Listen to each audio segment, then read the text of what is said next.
నమస్కారం 9 న్యూస్ కి స్వాగతం. జగన్మోహన్ రెడ్డి ఎక్కడ మాట్లాడినా ఎప్పుడు మాట్లాడినా దాదాపు 2,80,000 కోట్ల రూపాయలకు నేను ఈ రాష్ట్ర ప్రజలకి సంక్షేమాన్ని అందించాను పదే పదే చెప్పుకుంటున్నాడు. కానీ మొన్న రాప్తాడు సభలో కూడా అదే మాట వల్లివేయడం జరిగింది. ఎక్కడా కూడా అభివృద్ధి కార్యక్రమాల గురించి కానీ ఇతరత్ర పెట్టుబడులు పరిశ్రమల గురించి కానీ ఏమాత్రం పల్లెత్తు మాట అనకుండా కేవలం సంక్షేమం అనే జపం చెప్పించారే తప్ప మరొకటి మాట్లాడలేదన్నారు. ఇది క్లాస్ వార్ పెత్తందారులకు పేదవారికి మధ్య క్లాస్ వార్ అని చెప్తున్నారు. మనం చూసినట్లయితే చాలా విషయాలు ఉన్నాయన్నారు. జగన్ ఏదైతే ప్రజలకు వాగ్దానం చేసి నేటికి నెరవేర్చినటువంటి లేక అరవకొరగా చేసినటువంటి అనేక కార్యక్రమాల్లో ఈ ఇళ్ల నిర్మాణం ఒకటి. దాదాపు 33 లక్షల ఇళ్లు కడతానన్న ముఖ్యమంత్రి ఇప్పటికీ ఎన్ని ఇళ్లు కట్టారు అనడానికి ప్రభుత్వం నుంచి లెక్క చెప్పలేదన్నది కనపడుతున్న వాస్తవం అన్నారు. ఏడాదికి 5 లక్షల చొప్పున 25 లక్షల ఇళ్లు అన్నాడు. ఒక్కొక్కసారి 33 లక్షల ఇళ్లు అన్నాడు. ఇది బడ్జెట్ లో చెప్పినటువంటి వివరణ. అంటే ఎక్కడా కూడా హాబీని నిలబెట్టుకోలేదన్నారు. పేదల్ని గృహ నిర్మాణం పేరు మీద అప్పుల పాలు చేశారు. పట్టాలిచ్చినా వారు గృహాలు నిర్మించుకోకపోతే వాటిని రద్దు చేస్తారని బెదిరిస్తే పేదలు పాపం అప్పులు చేసి ఇళ్లు కట్టుకుంటున్నారు. ఈ రోజు వారికి బిల్లులు చెల్లించలేని పరిస్థితుల్లో వారు ఆందోళనమయంగా ఉన్న పరిస్థితి ఏర్పడిందన్నారు. డ్వాక్రా మహిళలు ఒక్కొక్క పేరు మీద 35,000 రూపాయల చొప్పున బ్యాంకులో 3,866 కోట్లు అప్పులు తెచ్చి మహిళల నెత్తి మీద జగన్మోహన్ రెడ్డి భారాన్ని మోపారన్నారు. జగన్మోహన్ రెడ్డి గారు ఎక్కడ మాట్లాడినా ఎప్పుడు మాట్లాడినా తాను దాదాపు 2,80,000 కోట్ల రూపాయలకి నేను ఈ రాష్ట్ర ప్రజలకి సంక్షేమాన్ని అందించాను అని పదే పదే చెప్పుకుంటా ఉన్నాడు. మొన్న రాప్తాడు సభలో కూడా అదే మాట వల్లివేయటం అనేది జరిగింది. ఎక్కడా కూడా అభివృద్ధికర కార్యక్రమాల గురించి కానీ ఇంకా ఇతరత్ర పెట్టుబడుల గురించి కానీ పరిశ్రమల గురించి కానీ ఏ మాత్రం కూడా పల్లెత్తు మాట అనకుండా కేవలం సంక్షేమం అనేటటువంటి జపమే జపించారు తప్ప మరొకటి కాదు. మరో మాట అంటా ఉన్నారు, ఇది క్లాస్ వార్, పెత్తందారులకి పేదవాళ్ళకి మధ్య జరిగేటటువంటి క్లాస్ వార్ అని చెప్తా ఉన్నాడు. మనం గనక చూసినట్లయితే ఒక్కొక్కటి చాలా విషయాలు ఉన్నాయి. ఇతను ఏదైతే ప్రజలకి వాగ్దానం చేసి మరి ఈ రోజుకి నెరవేర్చినటువంటి లేక మరి అరకొరగా చేసినటువంటి అనేకమైనటువంటి కార్యక్రమాల్లో ఈ ఇళ్ల నిర్మాణం అనేది ఒకటి. దాదాపు 33 లక్షల ఇళ్ళు కడతాను అన్నటువంటి ముఖ్యమంత్రి ఈ రోజుకి ఎన్ని ఇళ్ళు కట్టాడు అనే దానికి మరి ఎక్కడా కూడా ప్రభుత్వం నుంచి లెక్క మరి చెప్పలేదు అనేది మనకు కనపడతా ఉన్నటువంటి వాస్తవం. చూసినట్లయితే ఏడాదికి 5 లక్షల చొప్పున మరి మొత్తం 25 లక్షల ఇళ్ళు, ఒక్కొక్కసారి 33 లక్షలు అన్నాడు, ఒక్కొక్కసారి 25 లక్షల ఇళ్ళు. మరి ఇది బడ్జెట్లో చెప్పినటువంటి వివరణ. అయితే ఎక్కడా కూడా హామీని నిలబెట్టుకోలేదు. మరి ఈ రోజున మనం గనక చూసినట్లయితే పేదల్ని గృహ నిర్మాణం పేరు మీద అప్పుల పాలు చేశాడు. అలాగనే పట్టాలు ఇచ్చాడు. ఆ పట్టాలు ఇచ్చినటువంటివి గృహాలు నిర్మాణం చేసుకోకపోతే వాటిని రద్దు చేస్తానని బెదిరించారు. బెదిరిస్తే పేదలు పాపం అప్పు చేసి ఇళ్ళు కట్టుకున్నారు. ఈరోజు వాళ్ళకి బిల్లులు చెల్లించలేనటువంటి పరిస్థితుల్లో వాళ్ళు అయోమయానికి గురై ఆందోళనలో ఉన్నటువంటి పరిస్థితి మనం చూస్తూ ఉన్నాం. అంతేకాకుండా డ్వాక్రా మహిళలకి ఇళ్లు కడతానని డ్వాక్రా మహిళల పేరు మీద ఒక్కొక్కళ్ళ పేరు మీద 35,000 రూపాయల చొప్పున మరి బ్యాంకులో అప్పులు ఇచ్చారు. ఆ అప్పులు మొత్తం కూడా 3,866 కోట్ల రూపాయల అప్పులు తెచ్చి మహిళల నెత్తి మీద మరి భారాన్ని మోపాడు జగన్మోహన్ రెడ్డి. అంతేకాదు టిట్కో ఇళ్ళు, ఆ రోజున చంద్రబాబు నాయుడు గారు ఈ రాష్ట్రంలో 7.5 లక్షల గృహాలని టిట్కో ఇళ్ల నిర్మాణాన్ని చేపట్టి ఆయన దిగిపోయే నాటికి దాదాపు 2,60,000 గృహాలు దాదాపుగా పూర్తయిపోయినటువంటి దశలో వాటన్నిటినీ కూడా మూలన పెట్టి ఈ రోజుకి కూడా లబ్ధిదారులకి ఇవ్వనటువంటి పరిస్థితే కాకుండా దాని మీద మళ్ళా 10,000 కోట్ల రూపాయల అప్పు తెచ్చాడు. ఆయా లబ్ధిదారుల పేరు మీద బ్యాంకుల్లో అప్పు తెచ్చి మళ్ళీ అవి తానే మరి వేరే కార్యక్రమాలకి వాడుకున్నటువంటి పరిస్థితుల్లో అవి పూర్తి కాలేదు. యువతల మరి బ్యాంకుల్లో అప్పులు ఆ టైం దాటిపోయింది. ఆ మారటోరియం పీరియడ్ ఏదైతే ఉందో, ఎగ్జంప్షన్ పీరియడ్, అది 2 సంవత్సరాలు దాటిపోయిన పరిస్థితుల్లో ఇప్పుడు బ్యాంకులు వాళ్ళ మరి లబ్ధిదారులని కట్టమని చెప్తా ఉంటే వాళ్ళు లబోదిబోమంటూ ఉన్నటువంటి పరిస్థితిని మనం చూస్తూ ఉన్నాం. ఇంతేకాదు ఓటీఎస్ వన్ టైం సెటిల్మెంట్ పేరు మీద ఎన్నో ఏళ్లుగా, దశాబ్దాలుగా, ఆ రోజున ఎన్టీ రామారావు గారు కట్టించినటువంటి ఇళ్ల దగ్గర నుంచి మరి మొన్న 2019 వరకు కూడా లక్షల మందికి ఇళ్ళు మరి ఆయా ప్రభుత్వాలు కడితే వాటిని వన్ టైం సెటిల్మెంట్ పేరు మీద 10,000 నుంచి 30,000 రూపాయలు ఏం చేశాడో, ఎక్కడ ఖర్చు పెట్టాడో కూడా అర్థం లేనటువంటి రీతిలో మరి ప్రభుత్వాన్ని నడిపాడు అనేది మనం చూస్తూ ఉన్నాం. అంతేకాదు సెంటు పట్టాలు ఇచ్చారు. గతంలో ఎప్పుడూ కూడా 2 సెంట్లు పైనే ఇచ్చాం. అంతకుముందు 3 సెంట్లు, తర్వాత 2 సెంట్లు ఇచ్చాం. ఆ తర్వాత మనకి భూమి తగ్గిపోతా ఉంది అనే పరిస్థితుల్లో ఈ అర్బన్, సెమీ అర్బన్ ఏరియాల్లో టిడ్కో ఇళ్లని తీసుకున్నాం. ఒకే చోట 20 ఎకరాలు 30 ఎకరాలు తీసుకొని ఆ రకంగా చంద్రబాబు నాయుడు గారు ఒక దూరదృష్టితోటి ఆ ఇళ్ల నిర్మాణాన్ని చేపడితే, ఇతను మరి ఇళ్ళు కడతానని చెప్పి దాదాపు మరి 50,000 ఎకరాల పైన సేకరించారు.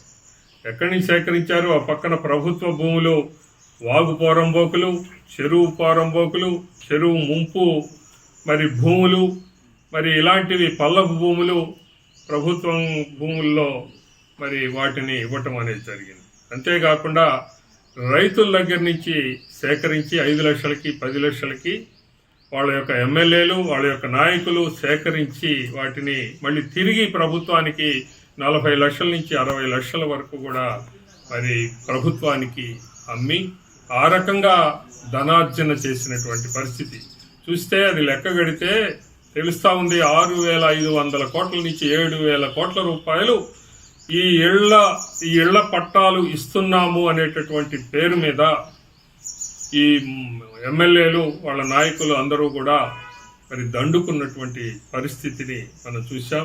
ఎంత పెద్ద కుంభకోణం ఇది! ఆ రోజున ఇతని తండ్రి కూడా అంతే చేశాడు. ఆ రోజున కూడా దాదాపు ఆ రోజున 4,000 కోట్ల రూపాయలు ఈ ఇళ్ల నిర్మాణం పేరు మీద రాజశేఖర రెడ్డి హయాంలో కూడా ఇలాంటి కుంభకోణమే జరిగింది. దాని మీద ఎంక్వైరీ జరిగింది. ఆ తర్వాత నిగ్గు తేల్చారు. ఆ ఎంక్వైరీలో 4,000 కోట్ల రూపాయలు అక్కడ దుర్వినియోగం అయినాయి. ఈ రోజున 4,000 పోయి ఇప్పుడు కొన్ని మరి ఇంకా ఎక్కువగా అలాంటి కుంభకోణాలని మనం చూస్తూ ఉన్నాం. సరే, ఇవన్నీ ఒక పక్కన అయితే, సరే ఇళ్ళు అరకొరగా కట్టినటువంటి ఇళ్ళు, వాటిని మనం గమనిస్తే పూర్తిగా భారతీ సిమెంటే. ఇక్కడ ఒక నిబంధన, భారతీ సిమెంట్నే వాడాలి అని గృహ నిర్మాణ శాఖని ఆదేశించారు. ఆ భారతీ సిమెంట్ ఏం చేస్తా ఉంది? ఈ యొక్క ఫ్లై యాష్, బూడిద ఎక్కువ కలిపినటువంటి సిమెంటు వాళ్ళు సప్లై చేస్తే అవన్నీ కూడా గృహ నిర్మాణ శాఖ వాటిని వాడితే ఆ ఇళ్ళు, అరకొరగా కట్టినటువంటి ఇళ్ళు కూడా అవి నాసిరకంగా తయారైపోయి కూలిపోయేటటువంటి పరిస్థితుల్లో మనం చూస్తూ ఉన్నాం. మరి అదే చంద్రబాబు నాయుడు గారు 5 ఏళ్ల పరిపాలనలో దాదాపు 12 లక్షలు నాణ్యమైనటువంటి ఇళ్ళు, ఎన్టీఆర్ గృహ నిర్మాణం అనివ్వండి, అలాగనే ఇతరత్ర ఇంకా కేంద్ర ప్రభుత్వం నుంచి వచ్చిన టిడ్కో ఇళ్ల నిర్మాణం అనివ్వండి, ఇవన్నీ కూడా ఆ రోజున 12 లక్షల ఇళ్ల నిర్మాణాన్ని చేయటం అనేది జరిగింది. అందులో కేవలం 10% కూడా ఈ జగన్మోహన్ రెడ్డి చేయలేదు అనేది మనం చూస్తూ ఉన్నాం, కనపడతా ఉంది. అంతేకాకుండా ఇందులో జగన్మోహన్ రెడ్డి కేంద్ర ప్రభుత్వం ఇచ్చినటువంటిది ఒక్కొక్క ఇంటికి 1,80,000 రూపాయలు. దానికి తోడు రాష్ట్ర ప్రభుత్వం మరి మ్యాచింగ్ ఇవ్వాల్సినటువంటి పరిస్థితుల్లో ఏ మాత్రం ఇవ్వనటువంటి స్థితిలో లబ్ధిదారులు సప్పు చేసి వాళ్ళు కట్టుకున్నారు. ఆ బిల్లులు ఇంతవరకు కూడా రాలేదు అనేది కనపడతా ఉంది.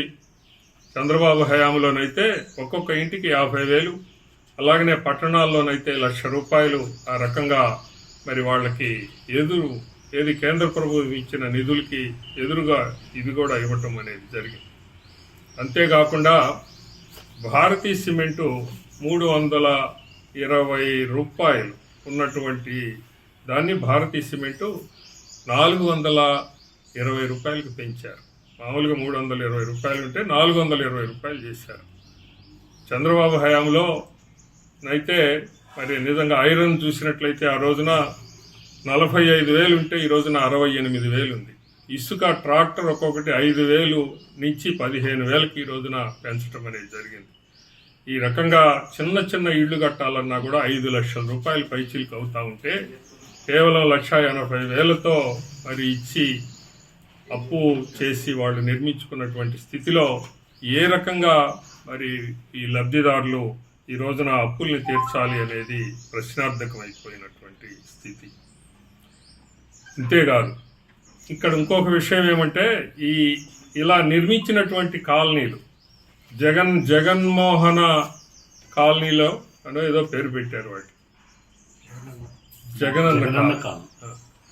జగనన్న కాలనీలు అనే పేరు మీద ఇవి సెంటు పట్టాలతోటి అలాగనే ఒక 20 అడుగుల రోడ్డుతోటి ఆ రకంగా మరి టౌన్ ప్లానింగ్ నిబంధనలు పక్కన పెట్టి వీటిని కాలనీలు నిర్మాణం చేస్తున్నారు. ఇవి రేపు ఏమవుతాయి? ఆ 20 అడుగుల రోడ్లో డ్రైన్ రావాలి, అలాగే ఎలక్ట్రిక్ స్తంభం రావాలి, మరి లెట్రిన్ రావాలి దానిలో లోపల. మరి అలాంటి స్థితిలో ఏ రకంగా ఈ యొక్క కాలనీలు తయారవుతాయి అనేది మనం ఊహించటానికి ఇవి మళ్ళీ మురికి కూపాలు తప్ప స్లమ్ ఏరియాస్గా తయారు చేసి స్లమ్ కాలనీలుగా తప్ప మరొక రకంగా వీటిని తీర్చిదిద్దలేనటువంటి పరిస్థితుల్లోకి జగన్మోహన్ రెడ్డి నెట్టివేశాడు. ఇది నిజంగా సంక్షేమమా? ప్రజల్ని ఈ రకంగా మోసం చేయొచ్చా అనేది మేము ప్రశ్నిస్తూ ఉన్నాం. నిజంగా మనం చూసినట్లయితే టీడీపీ తెలుగుదేశం పార్టీ ఆవిర్భావానికి పూర్వం ఆనాటి ప్రభుత్వాలు ఈ పేదల యొక్క ఇళ్ల నిర్మాణానికి కేవలం 4 తడికలు, 6 ఎదురు బొంగులు, ఒక 20 తాటాకులు ఇచ్చేటటువంటి వాడు ఆ రోజున. అది ఆ రోజున ఉన్నటువంటి పరిస్థితి. అయితే ఎన్టీఆర్ వచ్చినాక, తెలుగుదేశం పార్టీ ప్రభుత్వం వచ్చాక పక్కా ఇళ్ల నిర్మాణం చేపట్టడం అనేది జరిగింది. ఆనాటికి ప్రపంచంలో ఒక్క సోవియట్ రష్యాలో తప్ప ప్రభుత్వమే ప్రజలకి ఇళ్లు కట్టేటటువంటి ఆ యొక్క స్కీమ్ అనేది లేదు. అది ప్రథమంగా ఎన్టీ రామారావు ఆంధ్రప్రదేశ్లోనే ప్రారంభించడం అనేది జరిగింది. అప్పటి నుంచే ఈ పక్కా ఇళ్ల నిర్మాణం అనేది మొదలైంది. ఆ తర్వాతనే దేశవ్యాప్తంగా కూడా ఈ రకంగా చేయటం అనేది మొదలైంది. ఇలాంటి పరిస్థితుల్లో చంద్రబాబు నాయుడు గారు మరి ఈ ఇళ్ల నిర్మాణాన్ని ప్రజలకి పూర్తిగా పనికి వచ్చేటటువంటి విధంగా, వాళ్ళకి ఒక గొప్ప ఆస్తిని మరి సమకూర్చేటటువంటి విధంగా ఆ రోజున ఈ టిట్కో ఇళ్లు కానివ్వండి, అలాగనే ఎన్టీఆర్ గృహాలు కానీ నిర్మాణం చేయటం అనేది జరిగింది. 5 ఏళ్ల పరిపాలనా కాలంలో 12.56 లక్షల గృహాలు ఆ రోజున చంద్రబాబు గారు నిర్మించారు. గ్రామీణ ప్రాంతాల్లో 7,76,456 గృహాల నిర్మాణం జరిగింది. పట్టణ ప్రాంతాల్లో 2,62,216 జరిగింది. గతంలో నిర్మాణం ఆగిపోయిన వాటిని తిరిగి నిర్మాణం చేసిన గృహాలు కూడా ఉన్నాయి. 2,17,375. ఆ రకంగా 12,56,375 గృహాలు నిర్మాణం చేయటం అనేది జరిగింది. ఇంతటి మరి ఈ యొక్క వివరం మనం గనక చూసినట్లయితే జగన్మోహన్ రెడ్డి ఏ రకంగా ఇళ్ల నిర్మాణం పేరు మీద, అలాగనే ఈ యొక్క ఇళ్ల స్థలాలు ఇస్తున్నాను అనేటటువంటి పేరు మీద ప్రజల్ని మోసగించాడు అనేది మనకి పూర్తిగా కనపడతా ఉంది. కానీ అదే పదిగా వల్లవేస్తా ఉన్నాడు. సంక్షేమం నేను ఇచ్చాను, ప్రతి గృహానికి కూడా ఇంత లబ్ధి జరిగింది, అంత లబ్ధి జరిగింది అని ప్రతి చోట కూడా మాట్లాడుతున్నటువంటి జగన్మోహన్ రెడ్డిని ఒకటే ప్రశ్నిస్తా ఉన్నాం. నీవు మరి భవిష్యత్తు ఏం చేశావు? ఆంధ్రప్రదేశ్ ప్రజల యొక్క భవిష్యత్తుకి ఏ రకంగా నువ్వు కూర్చిపడ్డావు? ఎన్ని ఉద్యోగాలను ఇచ్చావు? ఎంతమందికి ఉపాధి కల్పించావు? ఏ రకంగా ఈ రాష్ట్ర ప్రజల యొక్క తలసరి ఆదాయాన్ని పెంచావు? ఎంతటి జీవన ప్రమాణ స్థాయిని ఈ 5 ఏళ్ల కాలంలో కల్పించావు అనేది మేము ప్రశ్నిస్తా ఉన్నాం. ఈ 5 ఏళ్ల పరిపాలనా కాలం పూర్తిగా అధోగతిలోకి పోయింది, తిరోగమనంలోకి పోయింది. దాదాపు 15 సంవత్సరాలు వెనక్కిపోయినటువంటి స్థితిలోకి ఈ యొక్క ప్రజల్ని, వారి యొక్క జీవన స్థితిగతుల్ని నెట్టివైచావు అని మేము అంటా ఉన్నాం. ఈ ప్రజలు ఇప్పటికే మరి ఇవన్నీ కూడా గమనించారు. నీ యొక్క మోసపు మాటలు ఇంకా కూడా వాళ్ళు భరించేటటువంటి పరిస్థితుల్లో లేరు, తిరగబడతా ఉన్నారు. ఇలాంటి స్థితిలో నీవు మరి నీ యొక్క ఫ్యాక్షన్ నైజాన్ని మళ్ళీ బయట పెట్టుకుంటా ఉన్నావు. నిన్న పుల్లారావు గారి అబ్బాయిని ఆ రకంగా నువ్వు అరెస్ట్ చేయించటము అని అంటే నీ యొక్క నైజం ఎలాంటిది అనేది, నీ సైకో మనస్తత్వం ఎలాంటిది అనేది కనపడతా ఉంది. అంటే ఇంకా ఏమాత్రం కూడా గెలవలేనటువంటి పరిస్థితుల్లో నువ్వు భయకంపితుడివై ఈ రకమైనటువంటి స్థితికి ఈ యొక్క ప్రజల్ని టెర్రరైజ్ చేద్దామని మరి దీనికి తెగబడ్డావు అనేది కనపడతా ఉంది. కానీ తిరుగుబాటు మొదలైంది. ఇప్పటికే చూసుకో, నువ్వు అక్కడక్కడ ఇప్పటికి ప్రజలు తిరుగుబాటు మొదలైంది. నీ యొక్క మరి దౌర్జన్యపూరితమైనటువంటి ఈ ప్రభుత్వాన్ని ఎండగట్టేటటువంటి సమయం ఆసన్నమైంది. గుర్తుంచుకో జగన్మోహన్ రెడ్డి, ఏ మాత్రం కూడా నీవు క్షమార్హం కానటువంటి మరి పనులు చేస్తూ ఉన్నావు. ఈ అప్రజాస్వామికమైనటువంటి పరిస్థితిని మళ్ళీ చక్కదిద్ది రేపటి ఎన్నికల అనంతరం తెలుగుదేశం పార్టీ మంచి భవిష్యత్తుని ప్రజలకి చూపించబోతా ఉంది. ప్రజలకి మేము వాగ్దానం చేస్తూ ఉన్నాం, నీ యొక్క ప్రభుత్వాన్ని తుదముట్టించడం ఖాయం.